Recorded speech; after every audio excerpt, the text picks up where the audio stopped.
on kamu punya kamera lah. Okay. Sekarang cikgu akan rekod ya. Cikgu rekod kamu punya, kita punya sesi pembelajaran ini. Baik, kita ada 7 orang. Setakat ini baru ada 7 orang. Okey, kemudian selain daripada organ pertuturan, cikgu akan terangkan konsep-konsep penting dalam penghasilan dan penggolongan bunyi. Seterusnya, itu je lah. Yang untuk hari ini cikgu hanya terangkan konsep-konsep sahaja. Untuk pembelajaran yang kedua nanti, yang seterusnya nanti, hari yang seterusnya barulah cikgu akan terangkan secara lebih mendalam pasal bagaimana kita membunyikan sesuatu huruf. Okey. Okey, kita ada 10 orang. Walaupun sedikit, cikgu akan teruskan.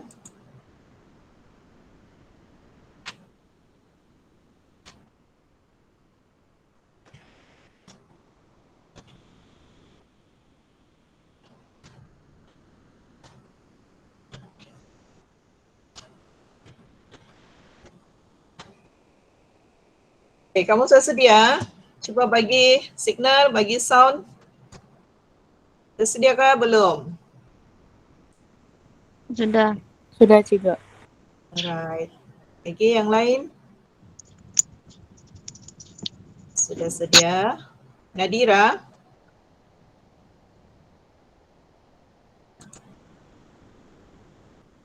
Okey, Angie. Yang lain. Pastikan ada kamu punya kertas ya. Sebaik-baiknya buka kamera. Jadi kita boleh bercakap secara berhadapan. Bukannya satu hala sahaja. Biarlah dua hala ya, lebih bagus. Dan kamu lebih faham.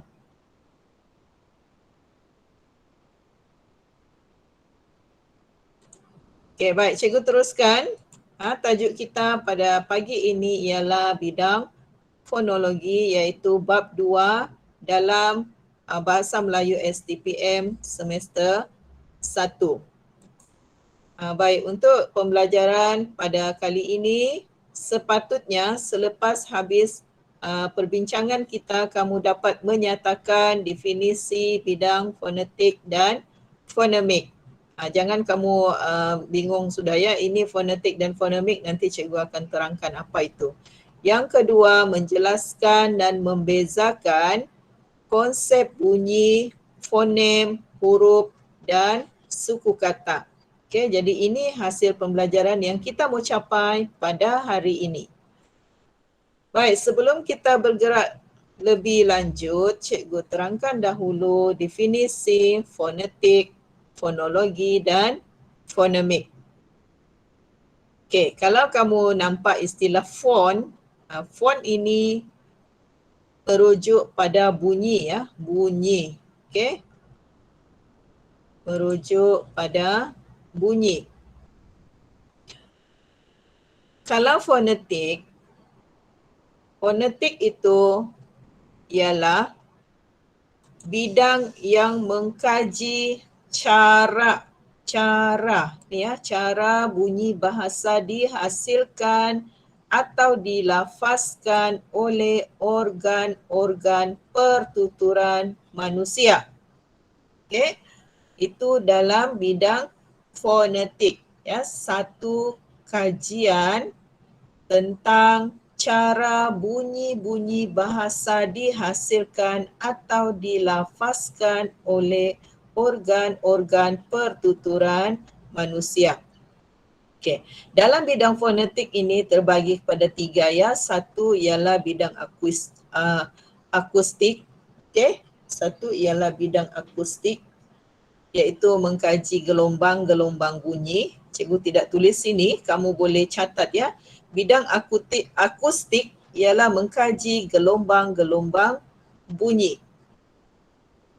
Yang kedua, bidang artikulatori. Okey, bidang artikulatori ialah satu bidang kajian tentang bagaimana bunyi, mana sudah, artikulatori ialah bidang artikulatori ialah fungsi organ, ya, fungsi organ pertuturan yang menghasilkan bunyi, itu artikulatori, ya, fungsi organ pertuturan menghasilkan bunyi. Kemudian bidang yang ketiga dalam fonetik iaitu auditori. Kalau auditori ini maksudnya ialah kajian bagaimana bunyi itu dilafazkan. Ya, macam mana kita melafazkan bunyi dan penutur itu didengar dan diterima oleh pendengar. Maksudnya kita melafazkan, orang lain dengar. Macam mana dia punya tanggapan tentang apa yang kita cakap. Itu auditori. Ya, jadi apa yang kamu perlu ingat di sini dalam bidang fonetik ialah bidang yang mengkaji cara, mana sudah tu hilang, cara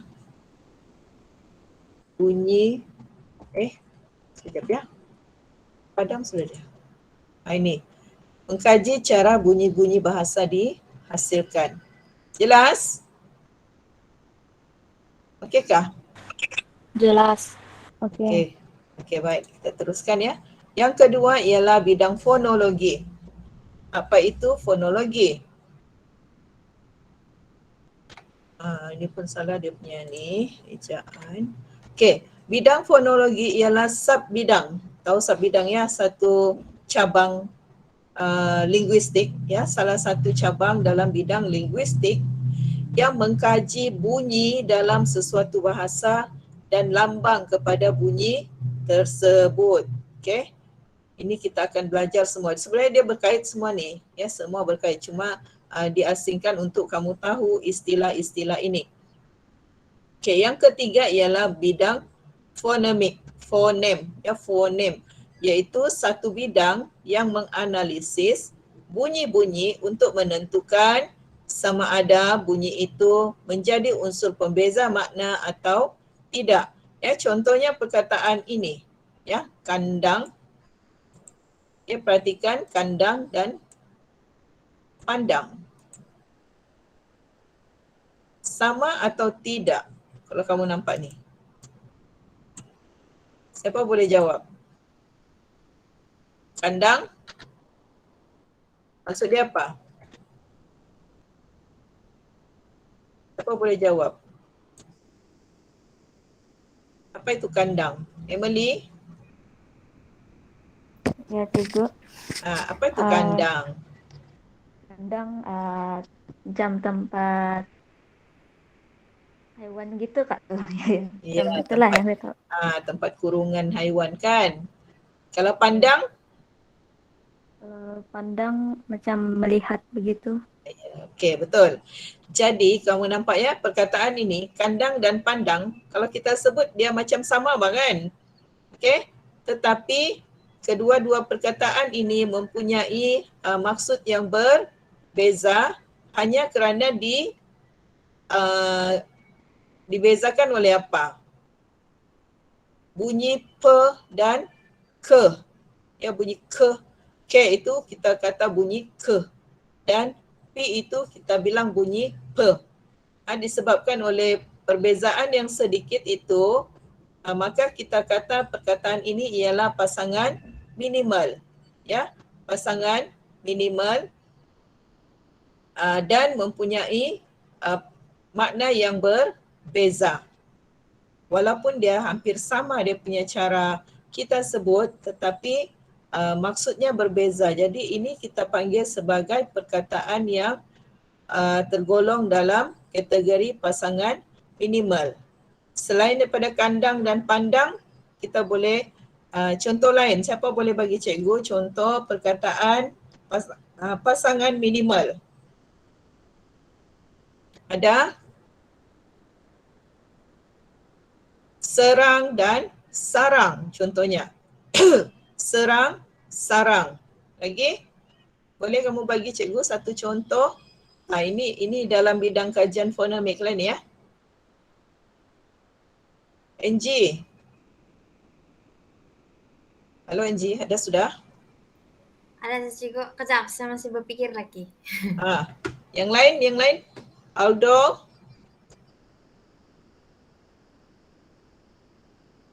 Cikgu, Ya, Evi. kalau cepat dan tepat. Boleh. Itu ialah pasangan minimal. Bagus? Lagi? Cikgu, Atika? kalau parah dengan perah? Parah dan perah. Ya, boleh? Maksudnya faham ya, itu ialah pasangan minimal ini, kalau kita sebut dia macam lebih kurang sama dia punya bunyi, tapi ejaan lain dan maksud dia lain. Itulah ya, dalam itu yang dikaji di dalam bidang fonemik. Okey, baik. Boleh cikgu teruskan? Jadi kamu ingat ada 3 bidang, bidang fonetik, fonologi dan fonemik. Okey. Kita teruskan pada tajuk yang slide seterusnya. Baik, ini konsep penting ya, konsep-konsep penting dalam kajian fonetik, fonologi dan fonemik. Baik, ada 5 konsep yang kamu perlu ingat di sini. Ya, ambil catatan secara ringkaslah supaya kamu boleh dapat semua. Baik, pertama ialah konsep bunyi bahasa. Satu yang kamu perlu ingat dalam kajian fonetik, fonologi dan fonemik, pertama kita lihat konsep bunyi bahasa. Apa itu konsep bunyi bahasa? Siapa boleh tolong cikgu bacakan nombor 1 itu? Siti?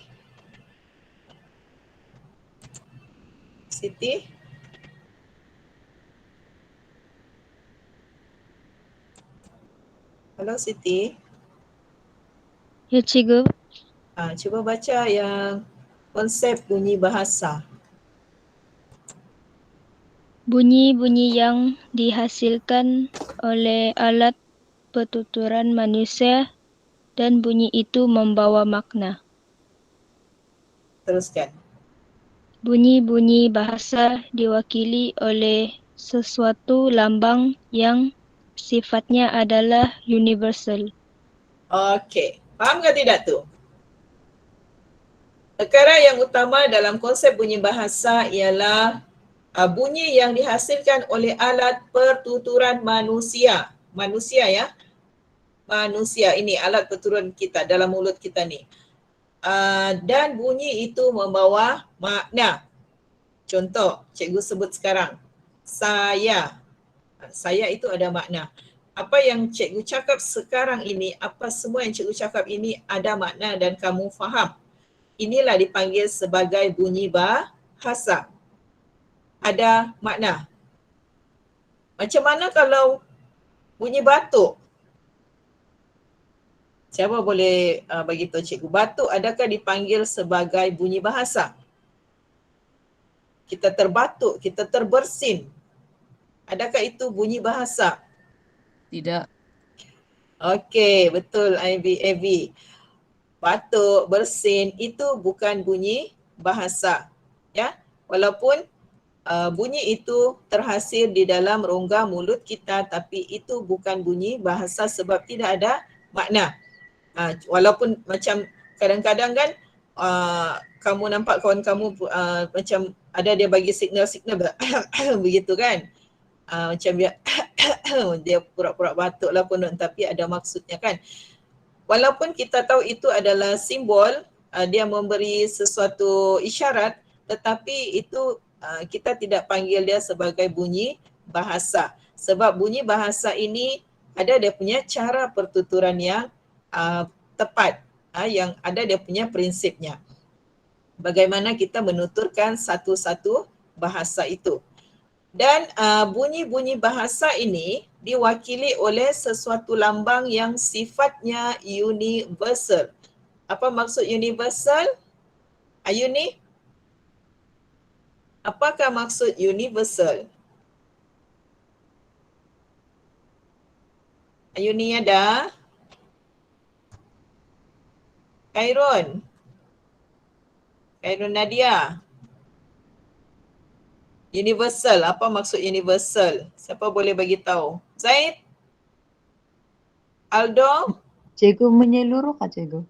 Ya, menyeluruh. Maksudnya seluruh dunia, okey, seluruh dunia menggunakan lambang yang sama. Contoh kan, kita guna huruf A.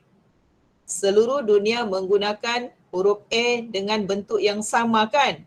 Macam ini kan, alat A-nya tu walaupun ini yang kita bertype begini, kalau kita biasa tulis dia huruf A bulat macam apa tu? Kamu faham kan? Yang cikgu maksudkan? Contoh kan? Faham? Ini kan semua huruf U, huruf I, huruf N, huruf T. Semua ini perkataan huruf-huruf ini kita guna secara global. Okey, kita guna secara global. Maksudnya seluruh dunia menggunakan lambang ini untuk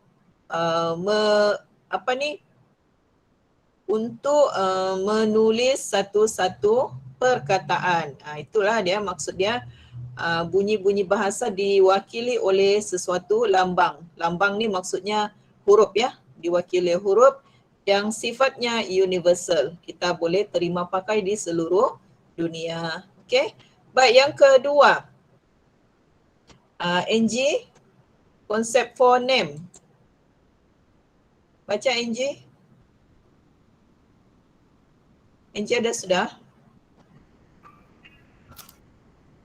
Okey, nombor 2. Konsep Ya. fonem bahkan cikgu. Ya. Kamu kasih on kamera pun boleh juga tu. Konsep fonem. Okey, teruskan. Konsep fonem unit bahasa yang terkecil yang membezakan makna. Contoh fonem K, L, I dan E. Okey. Betul kata? Oh, betul. Betul. Baik, fonem ini maksudnya unit bahasa yang terkecil yang membezakan makna. Kalau istilah mudahnya fonem ni ialah huruf ya, huruf-huruf yang setiap huruf itu kita panggil sebagai satu fonem. Okey. Contoh ini, huruf K, fonem K. L, fonem L. I, fonem I dan A, fonem A. Contoh, di dalam perkataan konsep, okey, sekarang ni dalam perkataan konsep ada berapa fonem? Siapa boleh sebut?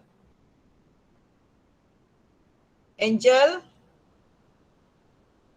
dalam perkataan konsep ada berapa fonem di sini? Siapa boleh tolong cikgu? Dalam ejaan konsep ada berapa fonem? Ada berapa unit terkecil di situ? 6 cikgu. Ya, betul Avi, betul. Konsep mengandungi 6 fonem iaitu K, O, N, S, E, P. Maksudnya bila kita pecahkan dia, kita penggal-penggalkan huruf ini akan menjadi satu fonem, akan menjadi 6 fonem. Dan untuk mendapatkan makna, kita kena gabungkan fonem-fonem ini. Ya, contohnya konsep kita kena gabung 6 fonem. Kalau fonem perkataan fonem itu kita kena gabung berapa huruf di sana? 5 kan? Kita kena gabung F campur O campur N campur I campur M. Jadilah dia satu perkataan fonem. Okay? Ini ialah gabungan daripada 5 fonem. Faham ya fonem? Fonem istilah dia ialah unit bahasa yang terkecil. Okey. Yang ketiga, konsep penting dalam kajian fonetik, fonologi dan fonemik ialah konsep alofon. Ya, alofon. Calviani. Baca apa itu konsep alofon? Calviani.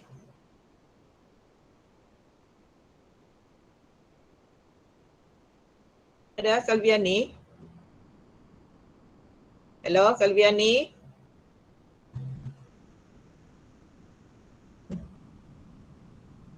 Mana sudah tu? Zaid, baca dulu Zaid nombor 3. Hello Zaid. Zaid, cakap dulu kau Zaid. Zaid, Ayuni.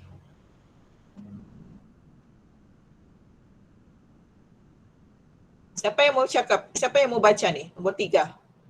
Janganlah kamu senyap-senyap. Nanti cikgu macam bercakap sendiri ni. Nombor 3. Vivian. Saya lah cikgu. Evi. Okey, teruskan Evi. Variasi konsep alofon. Variasi atau kelainan bunyi bagi sesuatu fonem. Contohnya, bunyi E dalam kata dan nama adalah berbeza. Bunyi E dalam... Nak tahu macam mana mau baca? Mana? Mana tu mana? Mana ada? Oh, okey. Ada bunyi segawan. Sengawan. Sengau. Sengawan. Okey, terima kasih Evi. Baik, untuk konsep alofon, istilah dia ni yang penting di sini ialah ini ya, variasi dan kelainan bunyi dalam sesuatu fonem.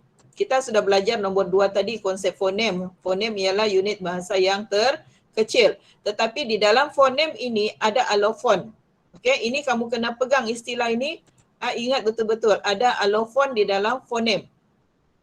Apakah itu alofon? Alofon ialah variasi atau kelainan bunyi bagi sesuatu fonem. Dengar baik-baik, cikgu ulang. Alofon ialah variasi atau kelainan bunyi bagi sesuatu fonem. Contoh ya, bunyi A. Kita tidak sebut A ya ini. Ini kalau dia kurungan begini, kita panggil bunyi A. Okey, bunyi A. Dalam perkataan kata dan dalam perkataan mana, bunyi A itu berbeza. Bezanya macam mana? Kamu dengar ya.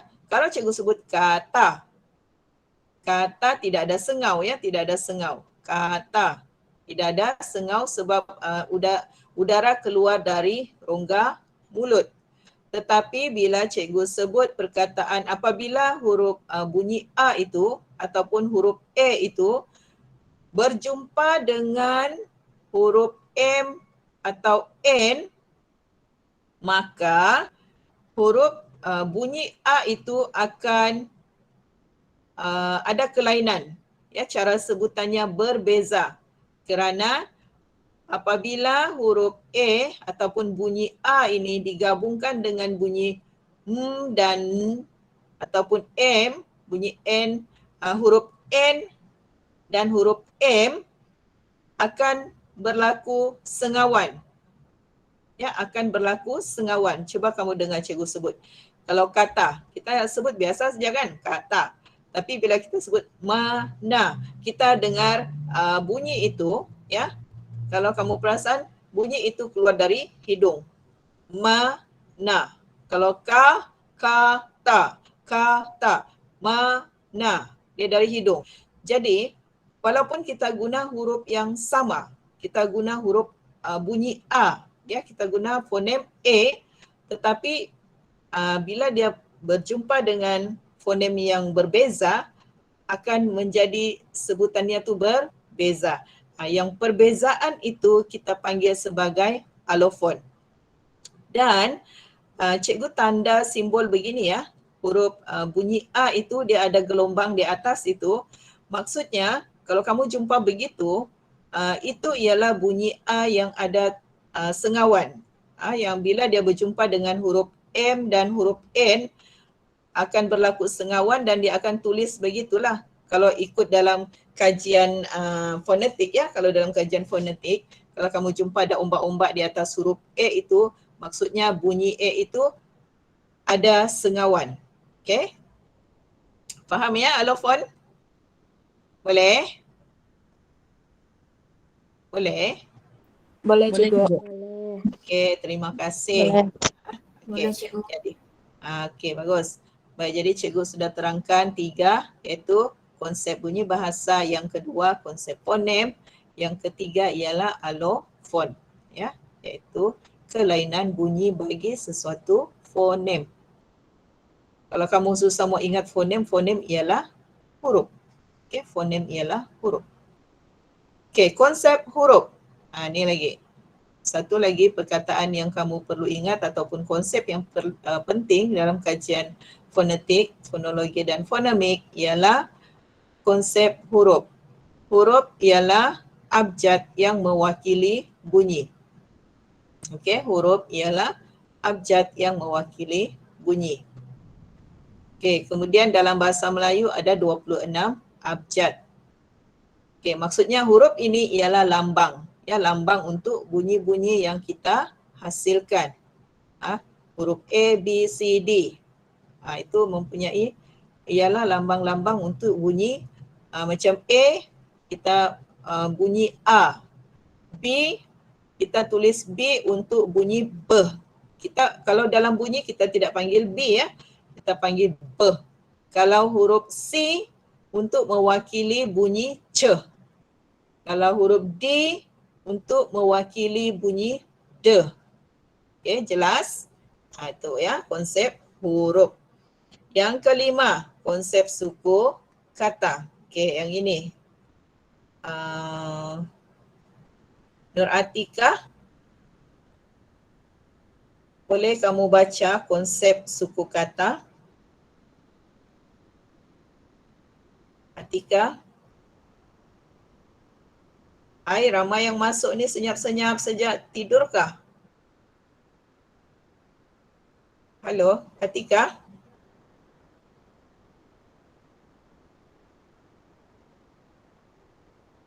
Aldo? Aldo, baca nombor 5. Kalau begini cikgu suruh kamu buka semua kamera ni kalau kamu senyap-senyap semuanya.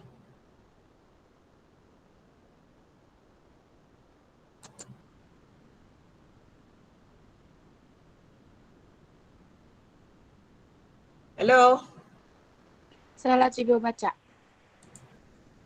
mana? Siapa? Clarissa. Okey, Clarissa, teruskan. Konsep suku kata. Unit bunyi atau kumpulan unit bunyi yang membentuk perkataan. Suku kata mempunyai pola tertentu. Terdapat 2 jenis suku kata. Yang pertama, suku kata terbuka, suku kata yang diakhiri oleh bunyi vokal. Yang kedua, suku kata tertutup, suku kata yang diakhiri oleh bunyi konsonan. Okey. Apakah itu bunyi vokal? Apakah itu huruf-huruf vokal? Siapa tahu huruf vokal? A, E, I, O, U. Ya, betul. Ada 5. A, E, I, O, U. Tapi kalau di dalam bunyi, ada 6 ya. Maksudnya huruf A, I, A, I, U, E, O, E. Mana sudah?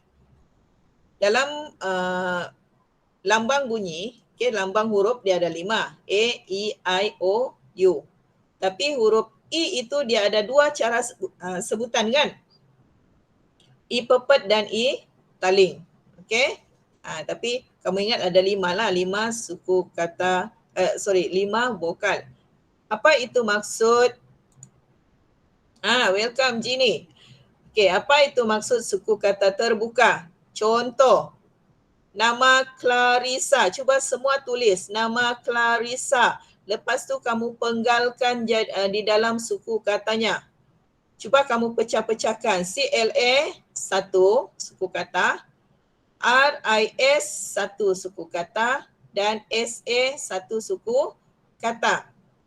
Tahu kan suku kata kan? Tahu. Unit bunyi atau kumpulan bunyi. Okey. CLA.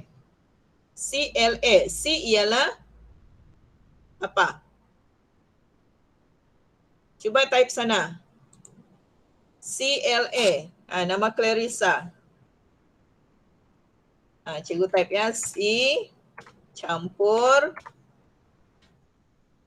Claire RIS campur SA. Okey. Cuba kamu tengok ya sini ya. Cikgu type CLA akhirnya ialah apa huruf di akhir perkataan nama suku kata CLA? Huruf apa di situ? Vokal kah konsonan? Vokal.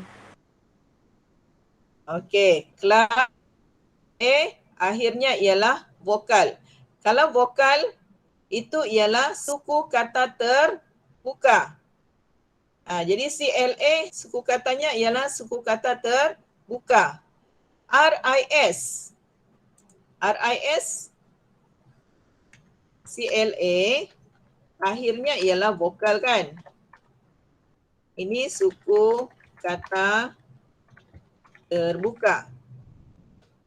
Kalau RIS akhirnya ialah S kan? Ini suku kata tertutup. Kalau akhir sekali SA itu apa? Terbuka atau tertutup? Terbuka. Terbuka. Ya, betul. Suku kata terbuka. Okey, faham ya?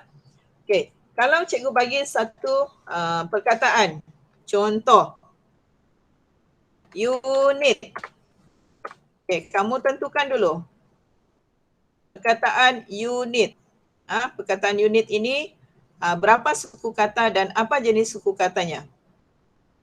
Buat sekarang. Buat pemenggalan dulu. Perkataan unit ini. Unit. Ya. Cuba kamu buat penggalkan dia. Buat sekarang. Unit.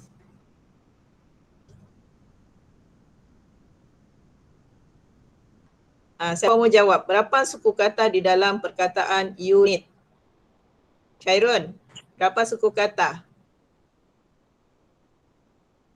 Khairun Nadia.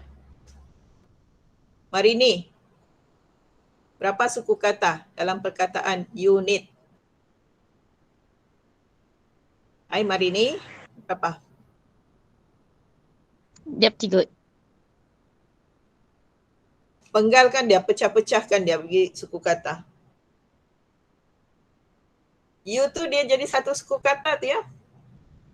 Okey, NG, 2 suku kata. Apa dia punya suku kata tu NG?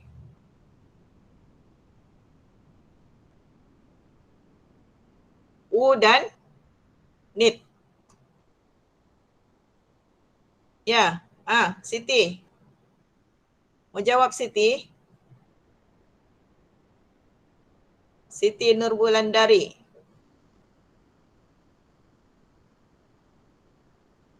Okey, U itu ialah bunyi suku kata terbuka dan nit itu ialah suku kata tertutup. Okey, kamu pegang prinsip ini ya.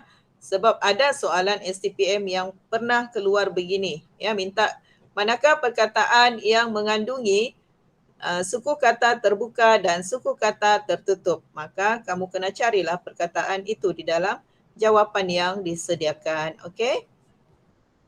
Okey, jadi ingat ya, pegang prinsip konsep suku kata. Suku kata terbuka diakhiri oleh bunyi vokal, suku kata tertutup diakhiri oleh bunyi konsonan. Okey, baik, kita teruskan. Ni dia. Pernah nampak tidak rajah ni? Rajah alat dan organ pertuturan atau alat artikulasi.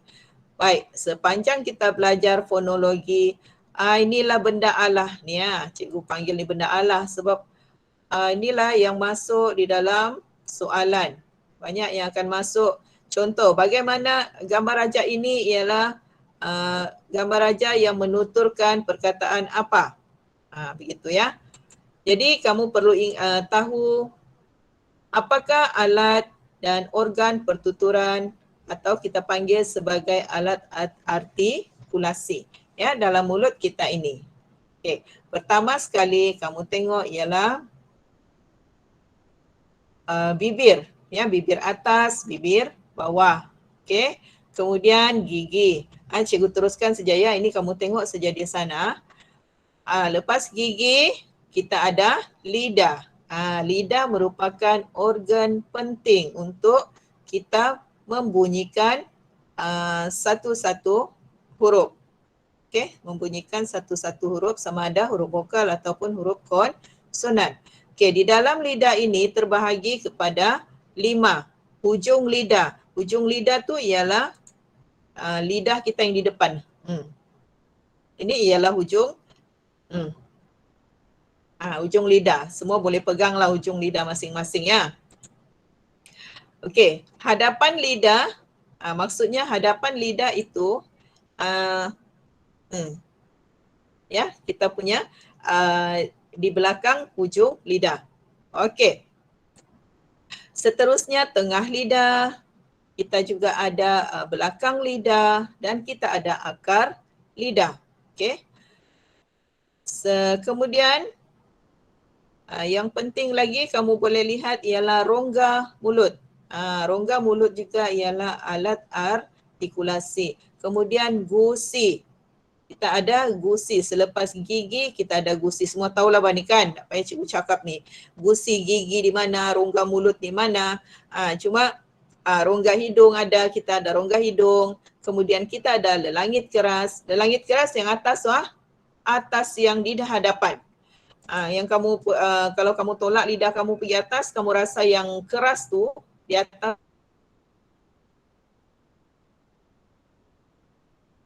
tu itu ialah lelangit keras. Kalau di belakang tu dia lembut. Kemudian di bawah lelangit lembut itu bersambung dia ia anak tekak. Kalau kamu buka mulut, kamu boleh nampak cermin. Anak tekak yang gantung di bawah belakang kan. Itu ialah anak tekak kita. Di bawah tu ada faring, ada epiglottis. Ini kurang penting lah. Yang penting kamu perlu ingat anak tekak, rongga mulut, bibir, lidah, lelangit lembut, lelangit keras, rongga hidung, larynx, ini pita suara. Pita suara kita akan sentiasa sebut nanti semasa kita belajar membunyikan vokal dan membunyikan konsonan. Okey, baik. Kemudian di bawah dia tu ada trakea. Trakea ini adalah saluran ke paru-paru kita kan. Kalau kamu belajar sains lah. Lepas tu ada esophagus. Itulah ya yang penting.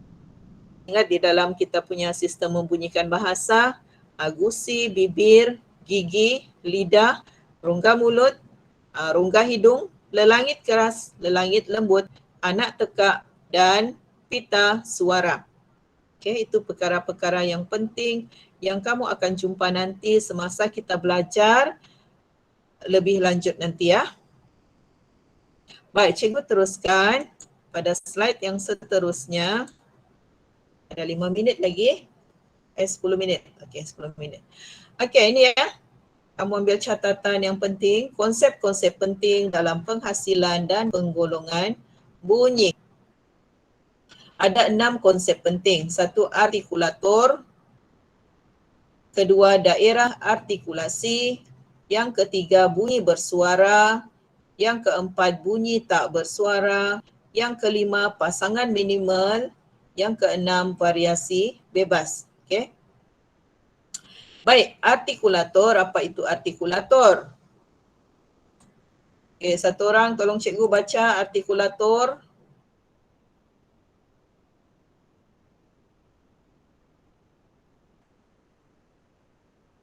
Saya lah cikgu. Ya, teruskan Angie. Articulator, Baca. organ pertuturan yang Dalam- boleh digerak-gerakkan. Jap. Angie, sekejap. Artikulator, Ya, cikgu. Bahasa Melayu artikulator. Kalau bahasa Inggeris articulator. Jadi kita sebut dalam bahasa Melayu. Okey, terus. Oke, cikgu. Artikulator. Organ pertuturan yang boleh digerak-gerakkan, contohnya lidah. Kebanyakan organ artikulator terletak di bawah bahagian bawah rongga mulut. Okey, baik. Terima kasih. Artikulator ialah alat pertuturan yang boleh digerakkan. Hai Ridewi. Kenapa lambat Ridewi? Baru ada lain kah? Okey. Ini ya. Yang boleh kita gerak-gerakkan. Contoh lidah. Di dalam mulut kita yang paling banyak bergerak memang lidah lah ya. Lidah yang hujung lidah tu paling aktif. Dia boleh ke sana ke sini ya. Jadi alat organ artikulator itu di bahagian bawah rongga mulut. Ini kamu nampak ya, ini di bahagian lidah ni.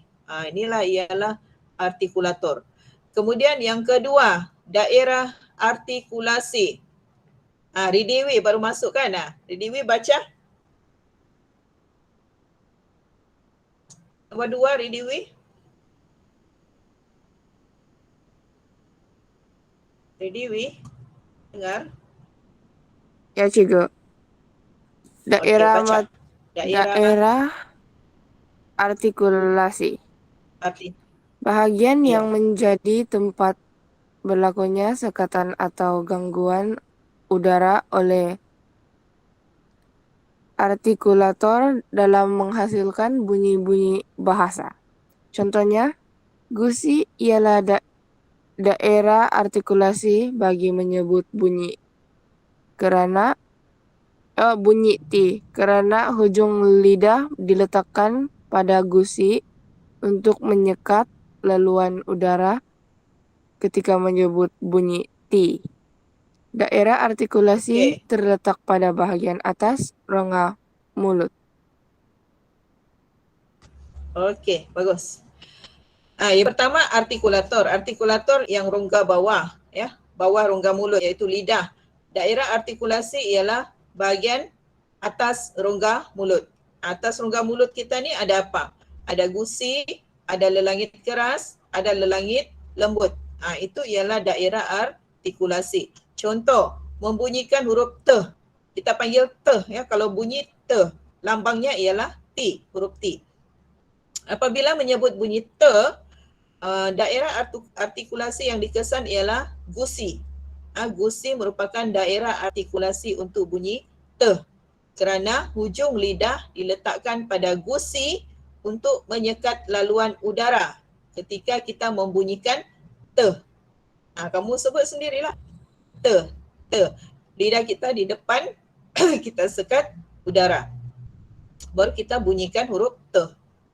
Seterusnya, bunyi bersuara. Ini konsep penting juga dalam penghasilan dan penggolongan bunyi yang kamu akan jumpa banyak kali nanti. Okey, siapa mau baca bunyi bersuara?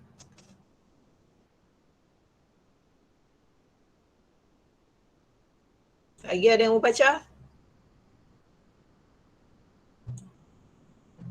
Jeannie? Emily. Okey, Emily. Baca Emily. Bunyi Ini saya bersuara. suka begini ni. Okey, teruskan. Pita suara rapat. Ketika udara melaluinya, pita suara bergetar. Bunyi yang terhasil adalah bunyi bersuara. Contohnya, mana? Kira sudah contohnya di sana. Contohnya bunyi bersuara. Mana sudah tu? Okey, bunyi bersuara. Bunyi bersuara contohnya pe. Ini kita panggil bunyi bersuara ya.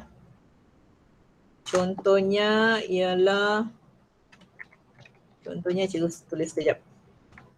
Bunyi P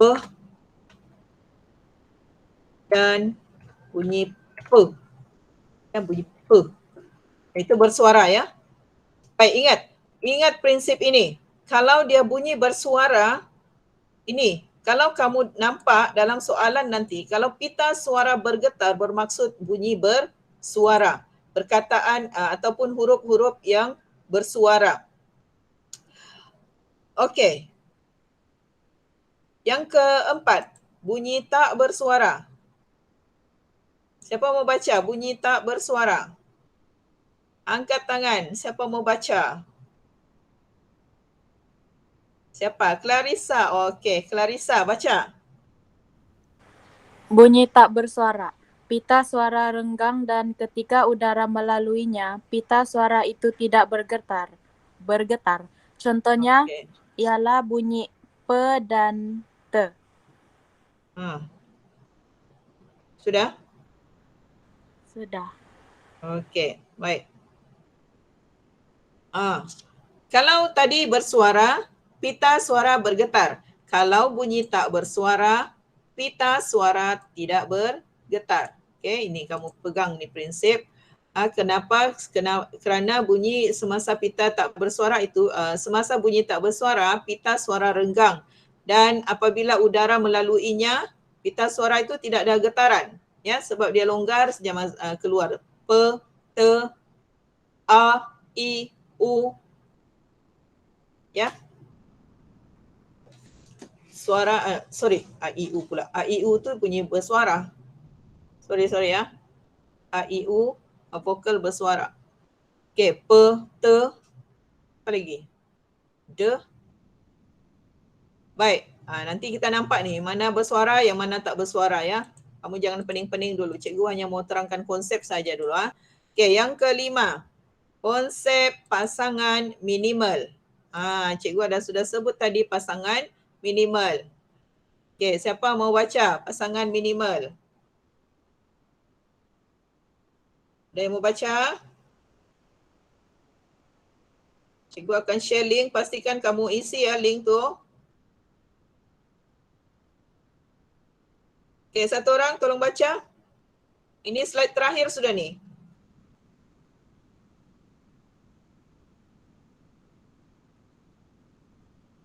Okey, Ridiwi, bagus. Teruskan. Pasangan minimal. Pasangan kata yang mempunyai perbezaan bunyi yang minimal yaitu hanya satu bunyi tetapi berbeza pada perkataan-perkataan itu.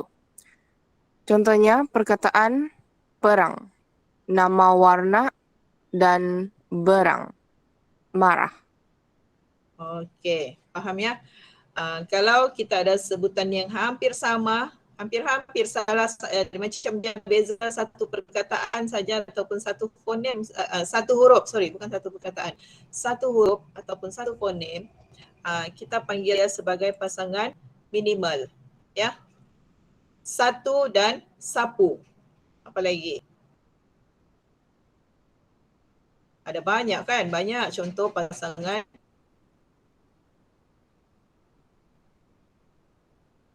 bebas. Yang keenam, variasi bebas. Siapa mau baca yang terakhir ni sebelum kita berakhir?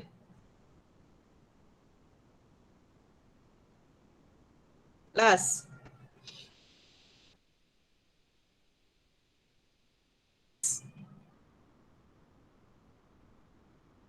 Cassandra pun ada. Angie dulu, Angie. Dewi sudah kan? Angie. Okay, Angie baca variasi bebas. Variasi bebas. Pasangan kata yang mempunyai perbezaan bunyi yang minimal juga, tetapi bunyi itu tidak membezakan makna. Contohnya perkataan fikir dan pikir. Betul nggak tuh? Okay. Betul. Beza dengan pasangan minimal tadi ya. Kalau pasangan minimal dia punya huruf tu berbeza dan maksudnya berbeza. Kalau variasi bebas ni kan dia banyak yang kita guna di bahasa pasar lah ataupun bahasa dialek, bahasa suku-suku kaum, macam kita kalau bahasa formal, kita bilang fikir kan. Tapi kalau bahasa kedai kopi orang selalu cakap pikir dulu. Mamak-mamak kamu kan, mamak kita selalu cakap pikir dulu. Dia bukan sebut F, dia sebut P. Tapi masih maksudnya fikir. Itu dipanggil sebagai variasi bebas. Apa lagi contoh lain untuk variasi bebas? Apa? Siapa boleh bagi cikgu satu contoh perkataan variasi bebas? Dia dari bahasa Melayu tapi kadang-kadang dalam dialek daerah ataupun dalam bahasa pasar kita sebut dia macam lain bunyi dia. Tapi maksudnya sama. Ada contoh? Bahasa-bahasa yang mungkin selalu diguna di rumah kamu? Apa ya? Kalau kita sebut faedah. Contohnya kan, apa faedah yang kamu dapat? Kalau orang tua-tua dia sebut apa? Faedah ke faedah? Biasa mungkin orang sebut faedah. Apalah faedahnya tu? Contohnya begitu. Tapi maksudnya masih sama. Jadi variasi bebas, cikgu ulang lagi sekali. Variasi bebas ialah pasangan kata yang berbeza bunyi secara minimal tetapi dari segi makna tidak ada perbezaan. Okey, faham? Faham. Okey, baik. Terima kasih. Jadi hari ini ada 17 orang. Alhamdulillah. Harap-harap kawan kamu yang lain boleh juga ikut kita punya sesi Google Meet sebab inilah cara yang terbaik untuk kita belajar secara dalam talian. Okey? Baik. Jadi hari ini itu sahaja. Cikgu tidak akan bagi latihan. Kamu hanya dengar dan buat catatan yang perlu tadi. Cikgu akan cuba buat dalam Flipbook untuk bagi kamu nota ini. Ini baru yang awal ya. Untuk besok kita akan belajar tentang untuk sesi besok iaitu cerita pasal bidang fonologi juga. Tapi tajuk yang kedua iaitu penggolongan dan penghasilan bunyi. Kita belajar vokal, konsonan dan diftong.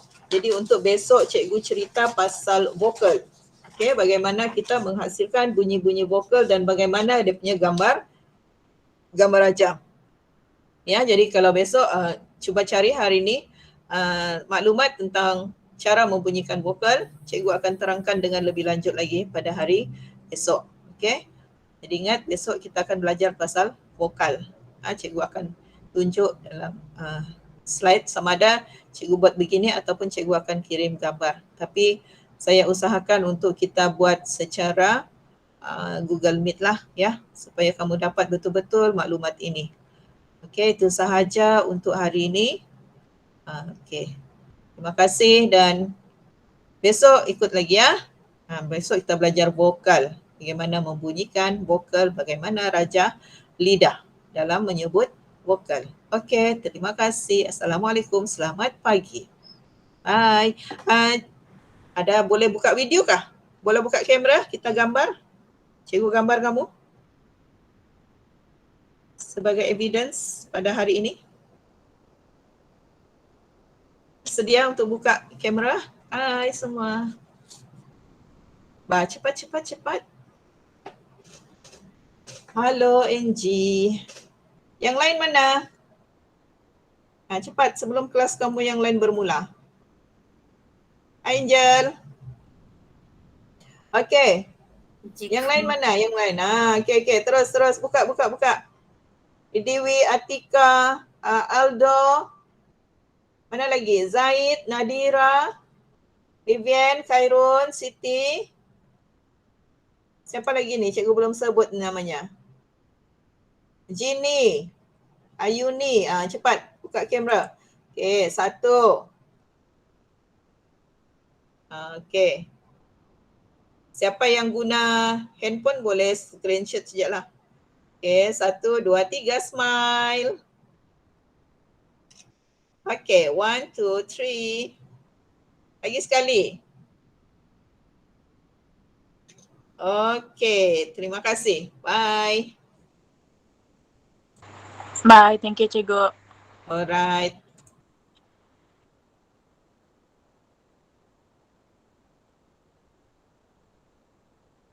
Okay, see you. Terima kasih, Go. Ya, Terima kasih, Cikgu. sama-sama.